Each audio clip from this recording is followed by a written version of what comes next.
¿Dónde comienza la jornada de la vida de un discípulo? Es una gran pregunta.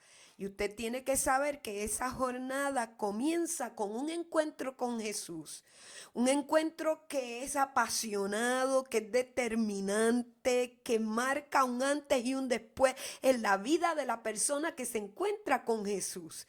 Y eso lo lleva a un cambio radical, a un bautismo de arrepentimiento, a novedad de vida, que lo transforma para siempre, que cuando mira atrás no conoce al hombre que era o a la mujer que era, porque tal fue el cambio, tal fue la transformación, que ahora hay una persona nueva viviendo en ese mismo cuerpo. Hola, yo soy Leslie, bienvenidos a mi canal Mujeres Apostólicas y hoy vamos a hablar del arrepentimiento como la clave de la bendición, de la transformación de nuestras vidas. Sin arrepentimiento no hay novedad de vida. No hay diferencia entre aquel que estuvo una vez fuera de la iglesia y ahora está en la iglesia. No porque nosotros vamos a la iglesia, realmente estamos arrepentidos. A veces se vuelve una tradición, se vuelve parte de nuestra rutina, pero arrepentimiento tiene que ver con una convicción que hay en el corazón. Y hay una diferencia clara entre arrepentimiento y remordimiento. A veces la gente tiene remordimiento por cosas que hizo, que no debió haber hecho, que pudo haberla hecho de una manera diferente. Y eso le trae una confusión en el corazón, un compungimiento ahí fuerte, pero no hay cambio. Si lo tiene que volver a hacer, lo repite, aunque finalmente sienta un dolor en el corazón. Arrepentimiento es diferente.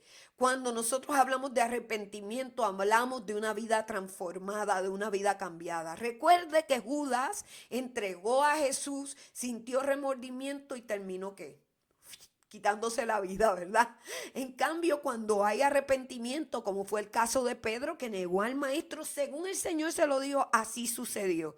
Sin embargo, cuando se encuentra con él más adelante, cuando Jesús resucitó, dice la palabra que cae arrepentido y reconociéndolo, sabía que era él. Y luego vemos un ministerio extraordinario en la vida de Pedro. Entonces la palabra del Señor nos lleva a 2 Corintios 7:10, una palabra extraordinaria, que dice en la versión latinoamericana de la Biblia, porque la tristeza que es conforme a la voluntad de Dios produce un arrepentimiento. Quiere decir que hay una tristeza que viene del Espíritu de Dios, que va a venir como una alerta, como una alarma, como cuando usted tiene dolor de dientes para que vaya al dentista o le duele algún músculo para que se dé cuenta que a lo mejor está cargando un sobrepeso y tiene que tener más cuidado, dolores que te alertan con respecto a que algo no está funcionando. Bueno, el arrepentimiento que viene de la voluntad de Dios, conforme a la voluntad de Dios, lo que trae es arrepentimiento que conduce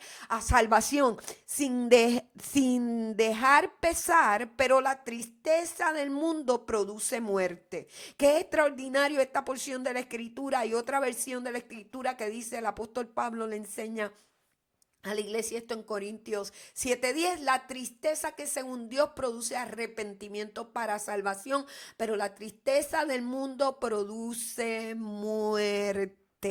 Quiere decir que una persona que está allá afuera puede sentir tristeza por las cosas malas que ha hecho, sí, pero si no es según Dios, esa tristeza lo que produce es muerte. Pero la tristeza que viene por el Espíritu de Dios a nosotros, lo que está buscando es que esa área de nuestra vida sea transformada, sea cambiada. Esto es tan interesante porque la palabra arrepentimiento viene del griego metanoe. Y la palabra metanoe significa cambio en la manera de pensar, cambio en la manera de accionar. Piensas de manera diferente, entiendes, presta atención. Arrepentimiento es más que lágrimas. Arrepentimiento es más allá que el dolor. El dolor es una huella indeleble que queda en el individuo, en el ser humano que la vive, como un recordatorio de que por ahí no es el camino. Así que no está mal el dolor. El dolor deja una huella indeleble en el corazón para hacerte recordar que de esa manera no. Entonces nosotros necesitamos entender que arrepentimiento tiene que ver con cambiar, mire, la mentalidad. Cambiar la mentalidad, cambiar el accionar. Que si yo iba al sur, ahora voy al norte. Que si iba en una dirección contraria a Dios, dándole la espalda a Dios, cuando yo vengo a Cristo, cuando yo vengo al Señor, entonces me tengo que encontrar cara a cara con Él. Tiene que haber cambios visibles de mi vida. A mí me parece extraordinario cuando usted ve al apóstol Juan o al profeta Juan el Bautista hablándole a la gente y diciéndole que se arrepientan. Y a mí me parece esto extraordinario porque vivimos días donde si tú le predicaras de esa manera como le predicó Juan a la gente, creo que la gente se ofendería. Se dice por ahí que estamos en una generación de cristal. Y es entonces donde nosotros necesitamos revisar las escrituras. La palabra del Señor dice en Mateo 3, 7 al 12. Al ver él, Juan el Bautista, que muchos fariseos y saduceos venían a ser bautizados. Es decir, que escuchaban la palabra de Juan el Bautizador o de Johanán el Bautizador, el sumergidor, y caían en una convicción. Pero Juan el Bautizador le dijo: generación de víbora, ¿quién os enseñó a huir de la ira venidera? ¿Sabe que esta es uno de esos momentos de la historia bíblica que a mí me gustaría que estuviera grabado y yo pudiera ver cómo Juan predica con tal pasión y cómo le dice a ellos generación de víbora? Me gustaría ver la reacción en la cara de los que escuchan esa palabra tan fuerte, porque hoy definitivamente mucha gente se ofende. Hoy tenemos a las nuevas generaciones ofendidas hablando de religiosos y de los que mandan al infierno, pero es que es una realidad. Hay una realidad que que es clara. La gente cristiana de hoy puede decir lo que quiera, pero la palabra es una. Y cuando nosotros no entendemos lo que dice la palabra, nos volvemos analfabetas espirituales. Y cuando usted no se encuentra con el reino de los cielos, a donde va a ir a parar es al infierno. Y eso no debería ser un motivo de miedo para usted, sino de una conciencia clara. Y Juan el Bautista se levanta y le dice a la gente: generación de víboras. Todos ustedes son víboras. ¿Quién os enseñó a huir de la ira venidera? Y les dice: ok, vienen al bautismo, que es una señal de arrepentimiento, que es el momento en que ustedes reconocen que están pasando de una manera vieja de vivir a novedad de vida en Dios, en Cristo Jesús, Señor nuestro.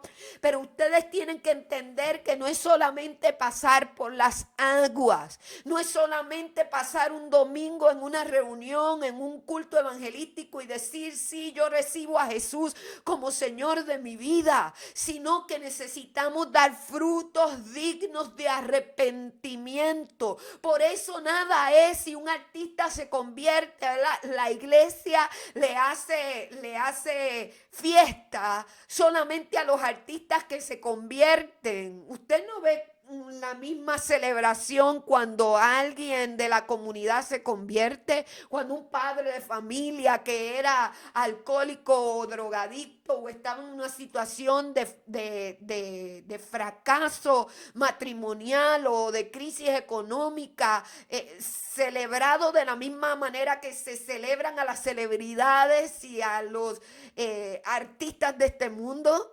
Y la pregunta es: ¿por qué? Y yo le digo algo: qué bueno que la gente está entendiendo o escuchando o atendiendo pero no es suficiente con pasar adelante. Necesita haber frutos dignos de arrepentimiento, y los frutos, los árboles no lo dan para adentro, lo dan para afuera. Son señal evidente de que está habiendo unos procesos de cambio cambio, de transformación, de fructificación, que tienen como meta final esos frutos, resultados de una vida transformada, de una vida cambiada, de una mentalidad cambiada. Y usted tiene que entender, y yo tengo que entender, que ese proceso de transformación es un proceso en el que nos tenemos que involucrar activamente. Por eso yo hablo de la jornada del discípulo, que tiene que pasar por ese bautismo de arrepentimiento, que es una transformación de mentalidad, que es pensar diferente, que es entender, que es prestar atención.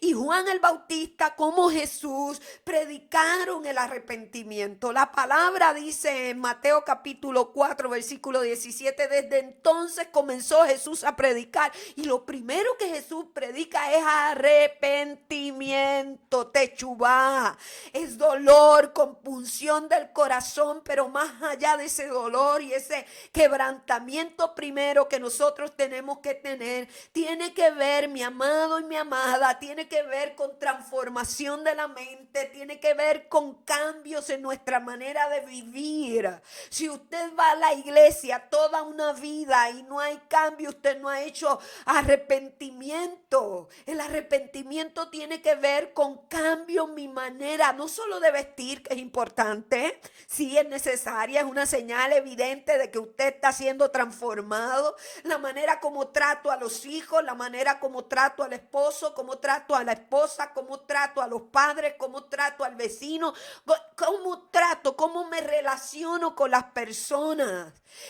Cuando realmente Cristo está en el corazón, yo estoy consciente de que hay cosas que necesitan ser reparadas, restauradas. La gente hace cosas malas y luego se vuelve a Dios y dice, sí, ya Dios me perdonó, pero el perdón de Dios incluye que usted tenga la capacidad de entender que tiene que restituir, que tiene que reconocer el daño hecho y reparar. Hay gente que dice, sí, Dios me perdonó y no me importa si tú no me perdonas, si tú a la persona a la que tú le hiciste daño, si esa persona no te perdona. Y eso está mal entendido, porque cuando usted le pide perdón al Señor, entendiendo el principio de la Escritura, también con el perdón viene restitución. Y a la persona a la que usted engañó, mintió, robó, dañó, lastimó, usted la tiene que restituir. Y si tiene que escribir una carta, levantar el teléfono, pedir perdón, porque de lo contrario no está completado el ciclo del arrepentimiento, porque no solamente usted le falló a Dios, usted le faltó a las personas alrededor de usted. Juan el Bautista era radical. La gente entraba a las aguas y públicamente reconocía su pecado. Usted sabe la cantidad de personas que quiere mantener en privado sus pecados y que no se diga nada de las cosas que está viviendo o de las cosas que ha vivido. Y yo quiero con esto decirle a usted que parte de salir de la condición de pecado en la que usted se encuentra tiene que ver con la confesión pública. El decir públicamente, hoy yo quiero avergonzar a Satanás y a sus demonios. Hoy yo quiero avergonzarme del pecado y de la maldad en la que he estado y he caminado, y públicamente confieso que he fallado, que he transgredido, que he pecado, que lo he hecho mal. ¿Sabe? A veces cuando se hace el llamado para conversión, a veces uno como predicador tiene miedo, no quiere que la persona se sienta mal o se sienta incómoda, pero la pregunta es, cuando estabas pecando, cuando estabas engañando, cuando estabas mintiendo, cuando estabas abusando, cuando estabas haciendo lo que era contrario a la verdad de Dios, sentiste vergüenza, sentiste dolor. Si hubieras sentido dolor y vergüenza, quizás no lo hubieras ni realizado. ¿Por qué ahora que estás frente al hecho de que lo hiciste mal y te equivocaste, quieres que todo el mundo te tape? No, Señor, necesitamos entender que arrepentimiento es la conciencia clara de que lo hice mal, de que me equivoqué y que tengo que reparar, tengo que restituir restituir, tengo que pedir perdón. Gente que muchas veces sigue como por el camino, como si nada hubiera ocurrido. ¿Sabe cuando alguien le pasa por el lado y lo golpea? ¡Pam! Está usted caminando, no sé, por una tienda y lo golpea y sigue como si no hubiera pasado nada. No sé si a eso a usted lo incomoda, pero a mí me incomoda. Ok, me golpeaste, pero por lo menos volteé y ten la delicadeza de decir: lo siento, me equivoqué, no lo hice bien, no sé, disculpe. Y uno se siente como aliviado y ya la rabia que le iba subiendo por los pies deja de subir, porque la persona cometió un error, pero tuvo la delicadeza de pedir disculpas. Y eso es algo que nosotros necesitamos entender. La clave del reino, de la manifestación del reino en tu vida y en mi vida, tiene que ver con arrepentimiento. Tiene que ver con que lo primero es primero, y lo primero es arreglar lo deficiente, arreglar lo que está equivocado. Y tenemos que mostrar frutos, dijo el apóstol, dijo el profeta Juan el Bautizador. Frutos dignos de arrepentimiento, porque antes eras una generación de víboras. Ahora necesitas que el mundo sepa, demostrarte al mundo, demostrarte a ti delante del Dios eterno, que tu vida ya dejó de ser una vida de víboraje, de víbora, sino que ahora te convertiste a Cristo, y aquella vieja manera de vivir dejó de ser en ti, para la gloria y honra del Señor. Tenemos que tener frutos de arrepentimiento, que se te vea el cambio. El apóstol Pablo dice en la escritura en Romanos 12:2, y a mí me emociona esta porción de la escritura, se la leo. La palabra del Señor establece y dice la palabra: no os conforméis a este mundo, no te conformes a este siglo, sino transfórmate. Dile a alguien: transfórmate. Habla con la gente a tu alrededor. Dilo a ti mismo cada mañana en el espejo: transfórmate, y enfócate en tu transformación. A veces queremos que los demás sean transformados, que la gente sea transformada, que la comunidad y el país sea transformado, pero la transformación empieza cuando un hombre y una mujer está consciente que no puede seguir viviendo de la misma manera si espera resultados diferentes. Por lo tanto, cuando usted entra en conciencia de que los cambios comienzan en su propia vida, y el apóstol Pablo nos habla de esto en ese pasaje de Romanos 12:2, mi vida tiene que cambiar, mi vida, no puedo exigirle a otros cambios mientras yo no cambie, y mi atmósfera alrededor cambiará cuando yo comience a cambiar. ¿Quiere cambios acelerados? Yo le invito a que haga lo que el apóstol Pablo dice: somos transformados de gloria en gloria, de gloria en gloria. Por eso usted tiene que meter a Dios 24/7 en su vida. Tiempos de oración, tiempos de adoración, el asistir a la iglesia, ir a retiros espirituales, buscar a Dios al 100, lo va a ayudar a ser transformado de gloria en gloria. Ahora el apóstol Pablo dice: nosotros no vamos a poder conocer a Dios y entenderlo claramente si nos conformamos, si nos metemos en el molde de este mundo. Una vez usted es quitado del molde de este mundo y deja que el Dios eterno lo trabaje y entra en una transformación. La palabra griega que se traduce como transformación ahí es metamorfosis, y a mí me parece extraordinario, porque la metamorfosis es lo que vive el gusano cuando se mete en la crisálida y sale volando como mariposa. Nosotros amamos esa transformación, pero es el único insecto que literalmente muere y resucita, porque los que estudian a las mariposas dicen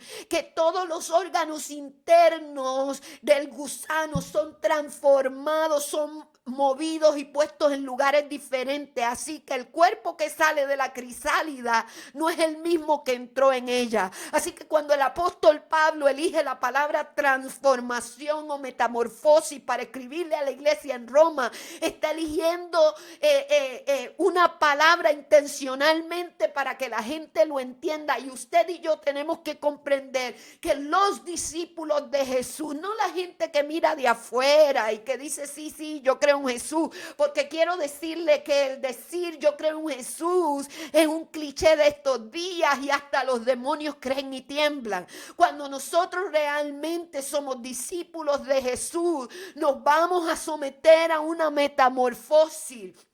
Y Pablo dice, por medio de la renovación de vuestro entendimiento, tu mente tiene que ser cambiada. ¿Cómo va a ser cambiada, pastora Leslie, apóstol Leslie? Por medio del estudio de la palabra, de ser consecuentes en buscar a Dios una y otra vez, enfocarnos en esa transformación. Usted puede querer bajar de peso, pero si no se enfoca en bajar de peso, nunca va a bajar de peso. Usted puede querer tener un cuerpo formidable, musculoso, fuerte, pero solamente es un querer si usted no se enfoca en trabajar en esa dirección. De esa misma manera, los cambios no son algo que solamente tienen que ser deseados, no surgen en nosotros por casuística. Tenemos que estar enfocados, determinados en cambiar en nuestra vida día a día,